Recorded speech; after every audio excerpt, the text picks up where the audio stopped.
So what we'll do now, if you don't mind, Yeah. let's talk a little bit about your family. Okie doke. Okay, how many of you? I've got 2 sisters. Older, younger? Yeah, both older. One's 6 years older, one's 4 years older. And you've never thought of them living here with you now?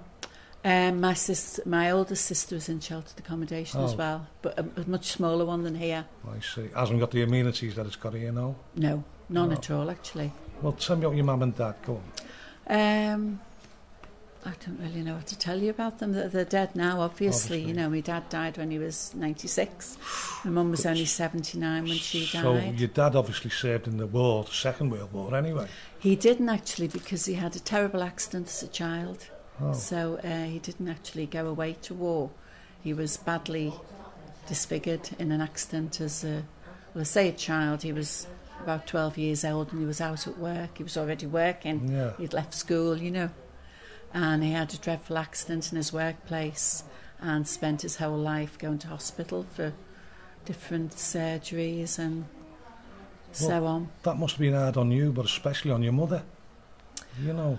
Well, he always worked. I mean, he did hold down a job. Yeah, all his life he held down a job. But I think, you know, the injuries he had were what stopped him being called up to war. Yeah. What did he do as a job? Lots of things? He did lots of things. He was an electrician like yourself. Oh. He was a projectionist at all the cinemas in Liverpool. He worked at Dunlop's. And then when he retired, he got himself little... pensioners, well, not even pensioners jobs, because they were proper jobs. He took on other jobs till he was in his 80s. He didn't pack in work till he was in his 80s. Can you remember any of the cinemas he worked at? I can remember the ones that were like where we grew up, where we lived. There was the Coliseum, which was right up by the football ground, Everton football ground. I think it's Everton Supporters Club now. I remember the Bedford by Walton Church, the Astoria, which was by my school, Everton Valley. He worked at the Princess in Kirkdale. He worked at most of them, actually. You know, he knew all the cinemas in Liverpool. And for a while he also worked at cinemas in Shrewsbury. They moved to Shrewsbury for a short while. I don't know why they moved there, but they moved there for a while. But they were back in Liverpool before we were born. Before you were born? Before we were born, yeah. And you've lived all your life in Liverpool, have you? Mostly, apart from a short time. About 3 years I lived in London. What were you doing there? Oh, all kinds of things. Mainly in the pub. But, you know, temp work in offices, you know. We never had the pub. I heard a little story about you. I don't know whether I've got this right. But you actually went abroad at one time. Yeah, we went to work in Austria. And I know this story's funny, so you've got to tell me. Repeat it for the listeners. About the day you went, you and your mate, wasn't it? You went to Austria for the job. Well, you had a job, but you thought you did. Tell us the story about what happened there. When you got to Austria, about wages and what have you. Oh, right, okay, yeah. Well, we were very naive. We didn't get a contract or anything. We just set off to Austria for this job. We were both heartbroken. We were both being hurt by guys, and, you know, we thought we'd just go. So we went, and we had a fabulous time there, but we weren't treated well as regards, you know, being workers. We weren't paid. We didn't get any time off. Eventually, she said... Who's this? Frau Berger, the lady who ran the hotel. She said we could have a day off in the end when we kept asking for one. So you didn't get... Did you get paid for your day off? No. Oh, we didn't get the day off. She said we could have one. Yeah. So the morning of our day off, we were in bed at 7 o'clock in the morning, thinking, oh, this is lovely, you know. We woke up and we thought we can go back to sleep. Next thing, there was a knock on the door, and Frau Berger was there, and she said, if you don't... Funnily enough, suddenly she could find the English. She always cracked on, she couldn't speak English, but she could suddenly find the English to tell us, if you don't come down and serve breakfast, the guests won't have any breakfast. So, of course, because the guests were so good to us and looked after us and took us out, we went down to serve breakfast. So, you know, we didn't get that day off after all. Well, reading between the lines, if it wasn't for the guests and the people you met out there, you could have been destitute.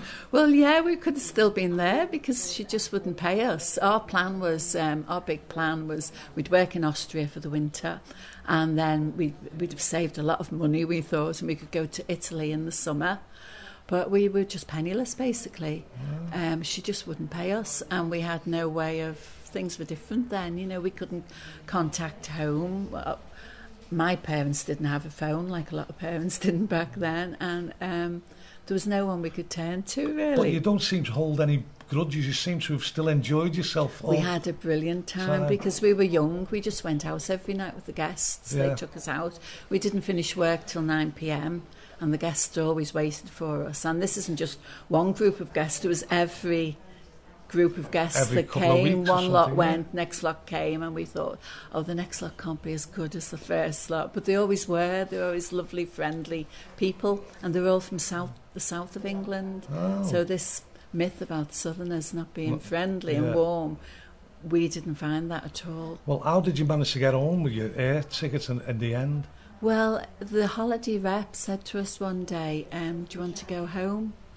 And we said, well, not really, but yeah, it would be a good idea given the circumstances, because we don't know how we're ever going to move on from this place. Yeah. So she said, well, you can go tomorrow. Just don't ask any questions. So she gave us these 2 tickets for the flight. And smuggled you home. And we came home, and we were expecting to be on news at 10 by the time we got home, because, you know, we thought, well, we don't even know how we've got here. Yeah. And the tickets had names on, but not our names. In fact, my tickets had a man's name on it. So it just shows you can get into this country. Yeah, but we got back to Lime Street. We got off the plane and we, came up from London on the train. And as soon as we got into Lime Street, we thought, no, we're back here again. We want to go away again. And that's how we come to go to London. And did you enjoy it down there? Yeah. Yeah. And at least you got paid down there. We got paid, and we were there I was there for 3 years. One of my friends who came with us is still living down there. Well, actually, 2 of us came back and 2 are still down there. Oh, well, that's something. It's been a privilege to speak to you. Honest to God, Liz. And I love the bones of you.